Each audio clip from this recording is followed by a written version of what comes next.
Content is intended to provide accurate information, however, is not intended as financial, tax, or legal advice. Please consult a financial, legal, or tax professional for specific information regarding your individual situation. Opinions expressed and provided are for general informational purposes only and should not be considered a solicitation for the purchase or sale of any security. Welcome to Game Plan for Retirement, presented by Chris McIntire, Northwest Ohio's retirement planning resource. And welcome into the program. This is your Game Plan for Retirement with Northwestern Ohio's resource for a common sense approach to planning for your financial investment and retirement future. And we all need a plan, ladies and gentlemen. That's why Chris McIntire is here each and every week, helping to remind us of the different aspects, the different factors that our plan needs to be formulated to address to provide for lasting financial confidence. And Chris, we are always appreciative of your time and perspective in those efforts. It's my pleasure to be with you today. Hope everybody's doing well. Yeah, well, we are good on this side, Chris, and I know that you are chugging along on that side, staying busy, helping so many in and across Northwestern Ohio formulate those plans for a more ideal, secure, and optimized retirement. But still, so many more need the help, so many questions and doubt and worry. And so that's why, ladies and gentlemen, we're here each and every week. But the real value of the program is that Chris is local, accessible to you, an experienced, qualified advisor helping to formulate those plans, helping you specifically to formulate yours. If you would like to take that step and get that plan put together, or for a complimentary review and evaluation of your investment portfolio, pick up the phone and give a call. 800-868-1194. That's 800-868-1194. 800-868-1194. Now, Chris, there are a couple big foundational pieces for retirement. You don't help manage these in any way, form, or fashion, but making good decisions with Social Security and Medicare certainly will have a deep and lasting impact on the rest of the financial picture into and throughout retirement. So today, going to be talking about what we need to know and making the most out of those two benefit and entitlement systems. Yeah, no question about it, Peter. Social Security is so important because you can start it at 62 for most people, okay? 60 if you're a widow. You have divorce benefits available. You can delay until 65, 66, 67, all the way to age 70. So, a number of different factors in there. And, depending on how long you're going to live, so many different aspects, play a role into this. Where did your spouse work? If something happens to you, how much is the survivor benefit going to be? Because here in Ohio, we have to watch, let's say we have a spouse that's a teacher and one spouse that worked under the Social Security Administration. And, we deal with the government pension offset, the windfall elimination provision with government employees. So, we have some extra layers of complexity here in Ohio. Yeah. And that makes this even more of an important conversation when that is the case, right, Chris? We've got to make the most of every piece, because at the end of our working career, we've got a finite amount of money, an unknown amount of time. We've got to make it last. So all of these different bits and pieces, these costs and expenses, where we can control them, where we can increase the income, decrease the cost, that's going to help put less strain on the amount of money that we do have. Yes, it certainly will. And, that's often in the conversation of when do I take Social Security? I retired at age 62, but I'd like to wait till age 65, when I go on Medicare, and I'm going to get more money by waiting until I'm 65, but I've got to pull money out of my portfolio from 62 to 65 to be able to make ends meet, and is that the right thing to do? Should you take it at 62 or do you wait until age 65? And a very common thing that we utilize, or the ideology is almost, all right, if somebody wants to take it at 62, but the stock market is doing very good and their account's still going up, all right, well, maybe we can pull some money out of it, and then then we look at the age 63. How are we doing with the portfolio? Are we, still growing while they're pulling money out of it, or are they going south? Like in 2022, stocks and bonds both, fell significantly. and then it might have been better to start Social Security and take pressure off the portfolio then, and lessen your withdrawal rate. So lots of different examples. None of them are right. We don't want the people listening to the show here today to say, well, the best time for me to take it is here, and everything else is wrong. And it's not nearly that cut and dry. Yeah, kind of two schools of thought on it, right? Chris is like, get it while the getting's good as soon as you can, the day after the building's on fire. So rush and go out and get it, versus wait all the way until 70 till you've maximized the potential income amount. And I'm not sure, I think both have a kernel of truth, but neither one is universally true. And you mentioned that this is not advice here on the radio. It is certainly not, ladies and gentlemen, but also, Chris, an important element to be aware of is the folks down at the Social Security Administration office also don't necessarily provide advice. They kind of take your order on the day that you show up. You've got to do the due diligence and the education on your own. Yeah, no question about it. Their job is not to do your retirement planning for you there. Their job is to take your application. Now, you may have an issue where you say, hey, I've got a divorced spouse. Am I eligible for any benefits? And sometimes they have to do some homework for you on that regard, but it is not up to them to say, this is the best decision. You need to kind of do your homework ahead of that time. And, they want most people to apply for benefits online, and most people can. There are, if you're going to claim widow's benefits, you have to make an appointment and go into the office and show the proof that, a spouse passed away and whatnot. So not everything can be done online. But, as we back this out here a little bit, I think it's fair to bring up the fact that, look, Social Security and Medicare both have some long-term funding issues here, right? I mean, the baby boomers are retiring in droves right now. And, we've all been looking at our Social Security statements forever saying, all right, well, here in the year 2041, and now it's 2034, 2033, that it's going to run out of the surplus money that's in there. And the payroll taxes will be, roughly 75 to 77% of the scheduled benefits. And they say that, without, Congress taking further action. And as we know, Social Security is a political football. None of them want to touch it, but they also haven't done anything to help fund it, over a longer period of time. And, I think many people may view the timing of their Social Security benefits differently, if they knew that Social Security was fundamentally sound. I think some people probably take it early because they're worried about maybe not getting it at some point. That's probably a very fair statement. I mean, legitimate concern, right? That maybe the systems that so many have counted and relied on for generations might not be in their current form or fashion at some point into the future, makes planning for ourselves that much more important, right, Chris? Yeah, it certainly does. Peter, as you know, I've been self-employed basically my entire adult life. So I'm the only one that has contributed to my Social Security benefit by and large. My employers have put in $8,000. I put everything else into it. And for most people listening to the show, if you worked at, say, the Whirlpool Corporation, for example, you put in half of it, Whirlpool put in half of it. So, for me, it really hits home. I want to make sure I get what I contributed to. And, there are some changes that, legislative changes that they'll probably end up making at some point with Social Security, either increase the payroll taxes, the amount of money that people are contributing. Right now, there is a cap on how much of your wages are subject to the withholding for Social Security benefits. Medicare, there isn't a cap. You pay on the unlimited amount of income that you have. Social Security, you do not.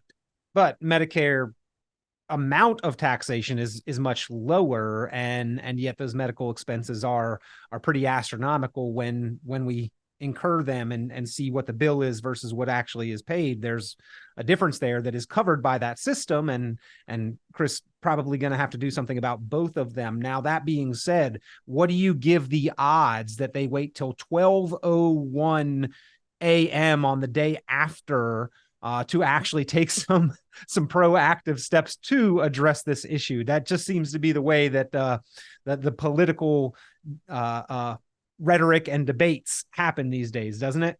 Yeah, it sure does. And anytime one party brings it up, They say, well, you're trying to, you're taking grandma's, baking money essentially. And I think most of us with some degree of common sense knows that is not the case. I mean, it's like, look, you're running downhill and eventually you're going to run into the wall. But, telling people, don't worry about it, the wall will eventually move itself is also not probably not good advice. And, I'm not a big fan of how the government operates these days. I don't think most of the folks that listening to the show realize, hey, we need to come back together here and get some of these things taken care of instead of doing all the finger pointing. That doesn't fix the problem. Yeah, agreed. But it does, again, make your specific individual decision on claiming and collecting Social Security, ladies and gentlemen, that much more important. It is a big piece of the foundation of retirement, a cornerstone, which means that it supports the rest of the pieces. You want to make the most of it, and to go through the numbers, to crunch the different scenarios, the different combinations and ways that you can incorporate your benefits into the rest of your financial plan. Pick up the phone and give McIntire Retirement Services a call. That is just part of the game plan for retirement that Chris McIntire puts together for his clients and proactive savers and investors in and across Northwestern Ohio. 800-868-1194 is the number to call. That is 800-868-1194.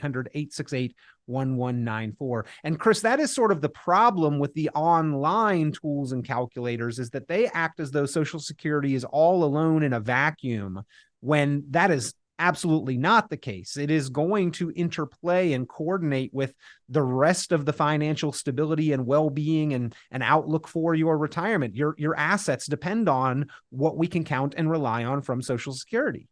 Yeah, no question about it. And it's, typically 1/3 of your retirement income. And for folks with lower wages, it's more of an important piece for them. And so again, we kind of talk about this, on shows throughout the course of the years, that, those on the bottom rungs of the economic ladder are hurt the most by taking Social Security at 62 versus waiting until 66, 67, even age 70, getting the maximum amount of income that you can. There's no reason not to take Social Security at age 70. You'd be hurting yourself because it doesn't continue to grow. So you would certainly want to take it at age 70, even if you're still working part-time or even full-time. Chris, most of the online tools or calculators are, in fact, probably going to suggest that is the optimal way to do it, to wait, because life expectancy on average now takes us out past the break-even point where the lines converge by a good number of years. However, if we're drawing down on our personal assets in order to delay Social Security, that the return that those dollars could have created over time might push that break-even point out by several years, right? Yeah, that's a great point you bring up there, Peter. And, none of us know how long we're going to live. So we're trying to make a best guesstimate here. Today I had a client come into the office. She's 93 years old. So the best time for her to take Social Security would have been at age 70, right? Because she's still alive at 93, and same with my father-in-law. But, not many people do that because they need some of that income coming in ahead of time.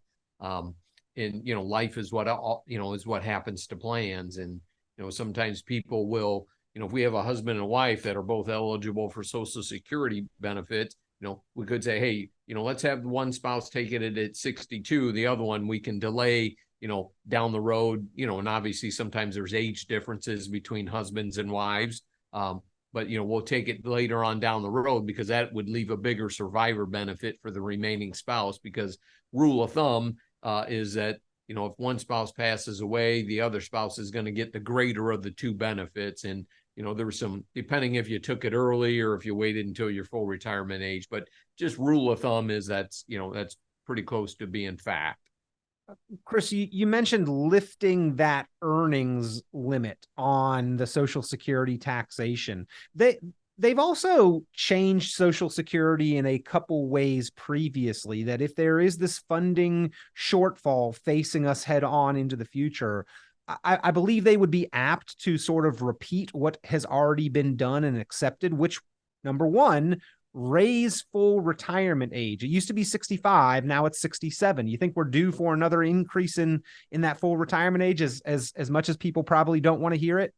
Yeah, I certainly think that that's going to happen. And, the people that may affect might be 20 years old right now, right? So when it was age 65, heck, you and I were, much younger than we are now. And then they raise it to 66 and then have gradually gone to age 67. And I would certainly think that's going to happen, no question about it. Plus also, the amount of taxation that we pay into Social Security, the longer they wait, the more that's probably going to increase as well. Where if they'd have done it 20 years ago, it'd have been minuscule.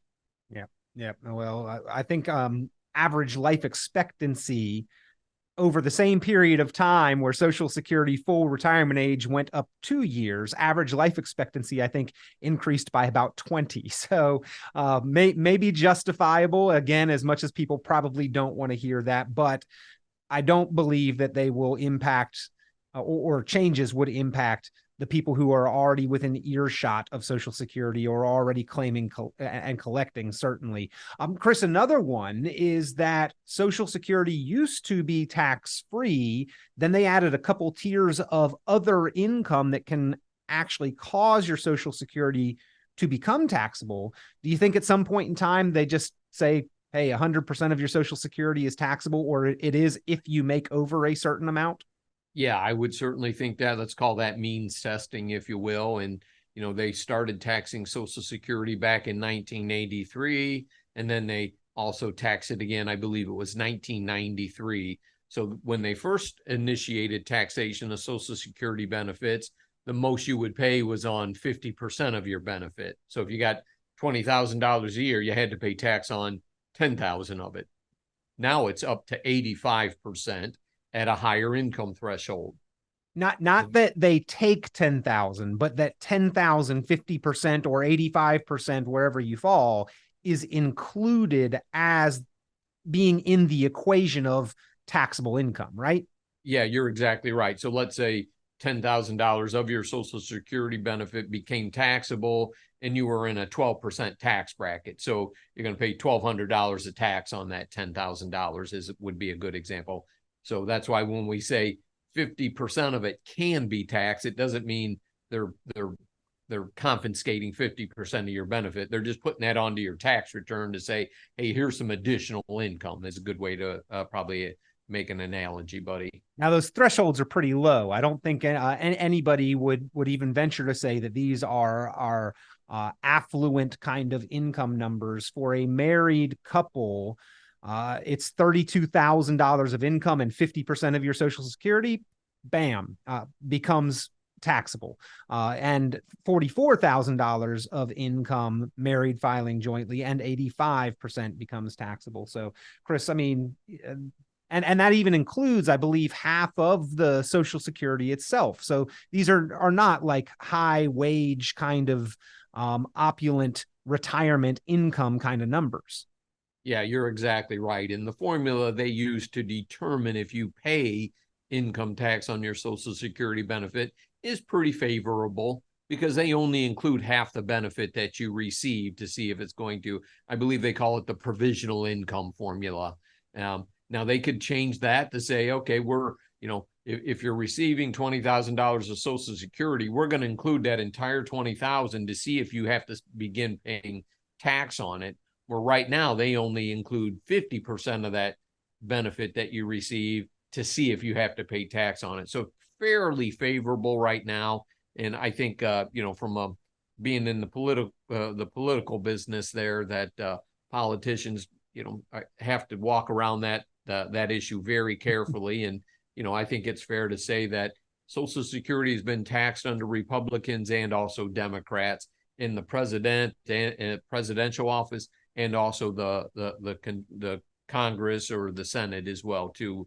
Both of them parties have been involved in paying tax on Social Security and then also increasing the threshold. So they're both guilty, I guess, folks. Yep. We're not being partisan here. We're picking on them both. I mean, but bottom line, things could change. Things have changed before. Things probably will change again in the future. And this is why, Chris, planning is always an ongoing process with a little bit of a moving target, but you at least need to know where the target is now in order to hit it accurately.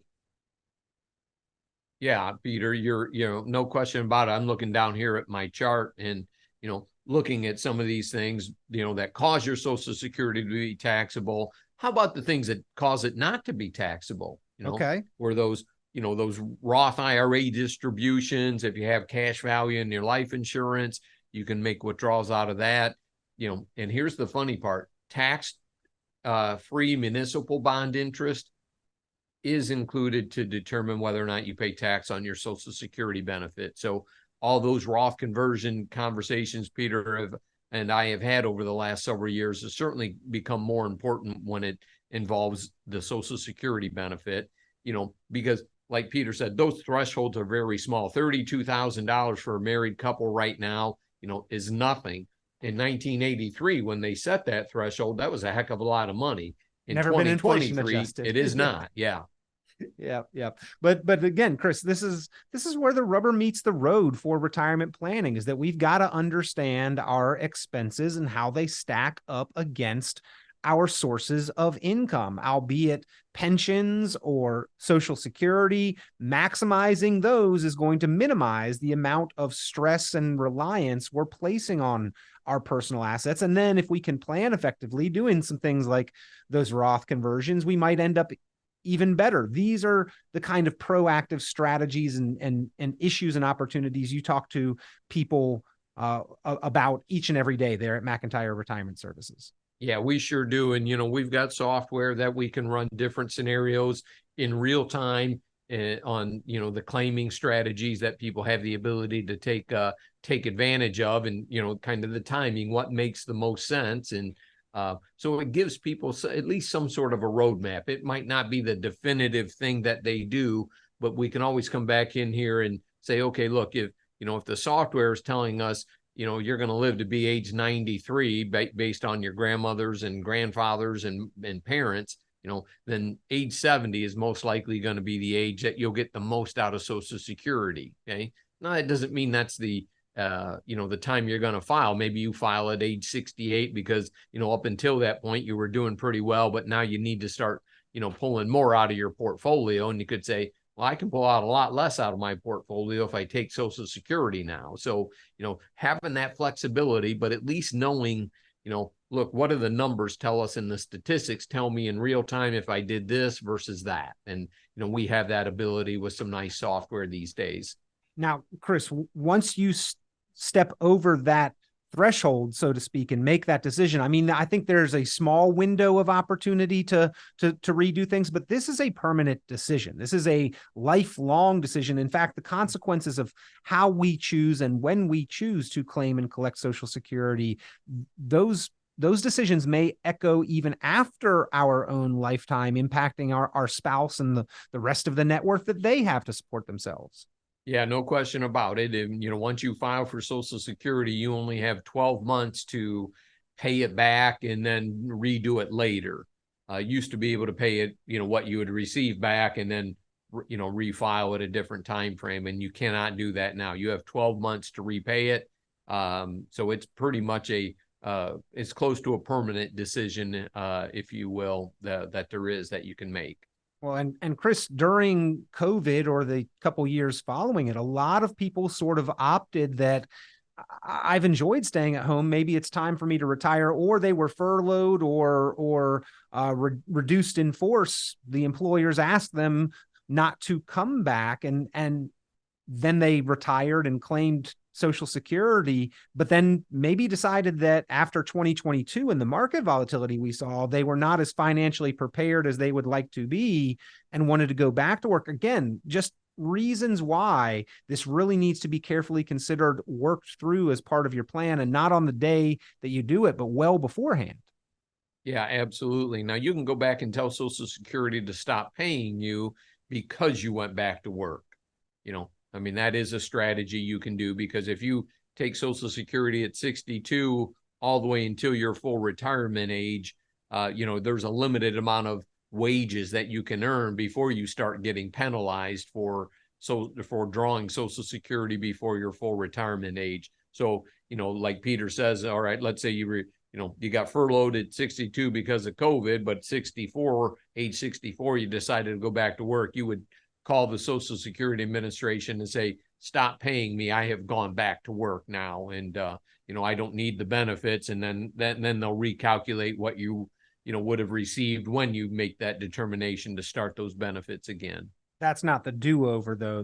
You've Correct. still locked it in. You've just added a little bit more to it for those years that you put the pause and the hiatus on collecting and then went back out earning. Because, Chris, if you do collect before full retirement age and are also working at the same time, the government kind of views that as double dipping. And if you work and earn too much, they penalize you, a separate issue altogether than the taxation on the benefits.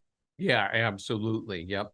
And, so can you imagine being penalized and then paying tax on it as well? And, we like to help people make these clear-cut decisions that are, we think the best for them, as we start planning for a longer term retirement, things can certainly happen where, somebody ended up with a health issue, had a heart attack or something along those lines, passed away unexpectedly. Okay. And now we have to deal with, okay, what are the spousal benefits then? What does my remaining spouse get now that, I have passed on? And so let's say husband and wife both filed for Social Security at their full retirement age. And let's just say it was 67. And then 3 years later, one of those spouses passed away. Okay, the surviving spouse is going to get the greatest amount, so whoever was getting the most amount, that's what they're going to get. And, they might call it, you're going to get your own benefit plus what you might hear them call a widow's benefit, which would be the addition that your husband or your wife was getting, on top of yours. Yep.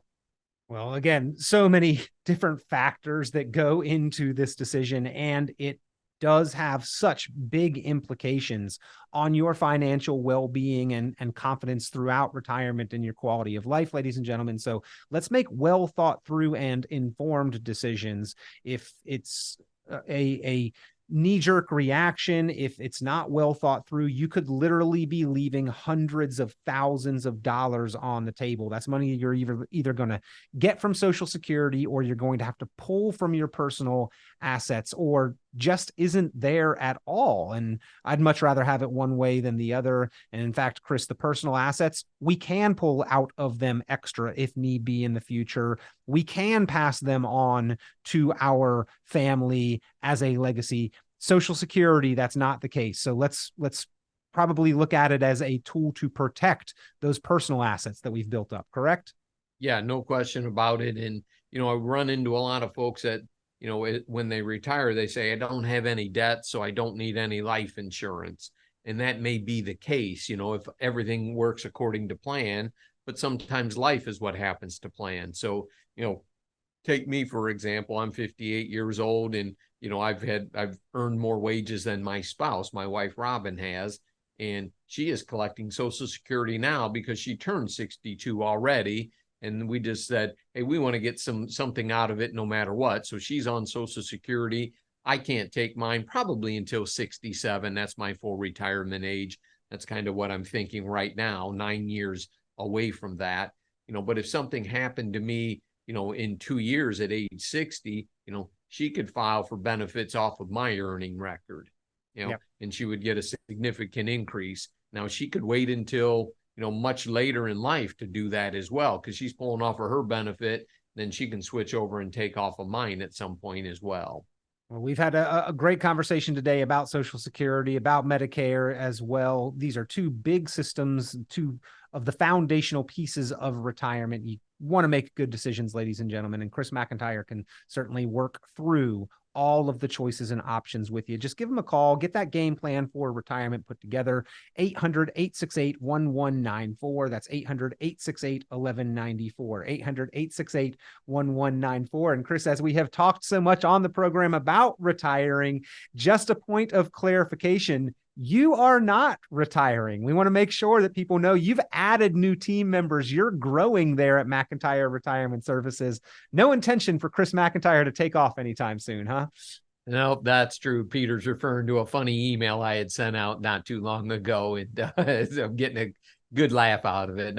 Nope. We were, expanding offices and whatnot. And I'm only 58, and I always make the joke in the email I sent out to all our clients is like, I pay $2,000 a month for health insurance for my wife and I, and Social Security is on very shaky ground. Why would I retire now anyway? Yep. Well, helping other people through those decisions as well. And Chris, we know you'll be here for a while, helping people optimize their retirement, get that game plan for retirement put together for a more confident quality of life, lifestyle into and throughout retirement. If you'd like to get your game plan for retirement, ladies and gentlemen, just start with a phone call. Chris McIntire, McIntire Retirement Services, 800-868-1194, 800-868-1194. Chris, appreciate the time as always. Yep, good to be with you. Thanks, everybody. Have a safe weekend out there. Tune into Chris McIntire's full radio program and visit McIntireRetirementServices.com for many additional valuable resources, including other great episodes of Game Plan for Retirement with Chris McIntire. Be sure to subscribe. The content of this radio show is provided for informational purposes only and is not a solicitation or recommendation of any investment strategy. You are encouraged to seek investment, tax, or legal advice from an independent professional advisor. Any investments and/or investment strategies mentioned involve risk, including the possible loss of principal. Advisory services offered through Brookstone Capital Management, a registered investment advisor. Fiduciary duty extends solely to investment advisory advice and does not extend to other activities such as insurance or broker-dealer services. Advisory clients are charged a quarterly fee for assets under management, while insurance products pay a commission, which may result in a conflict of interest regarding compensation.